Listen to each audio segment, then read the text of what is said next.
is my pizza. इस सरवा कौन कौन टाइप के पिज्जा आ जाता। अब तो सामानों के मैडम जी पिज्जा बना देली। और का बनल बा मैडम जी तोहरा कढ़ाई में उहो बता दो।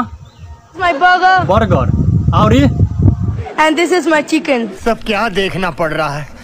अच्छा है मैं अंधा हूँ। And this is my chicken. Chicken. तो अच्छा मैडम जी कहियो आ जाइए बिहार में तोहरा पिज्जा बर्गर आ चिकन के नू यहाँ के लड़का सा लौंड से बोर के सही पकड़े हैं। समझ रहे हो आप समझ रहे हो मैडम जी तोहर बर्गर आ चिकन तो ना पिज्जा में इतना हीट कहाँ से आ गई बा। बड़ा गरम बा हाथ जड़ गेल हमर। अच्छा मैडम जी जे खाई से जड़ी आ तू तो लागले बारू वही ला वही से तू अपना अगिल का सामान के पिज्जा बना देले बारू।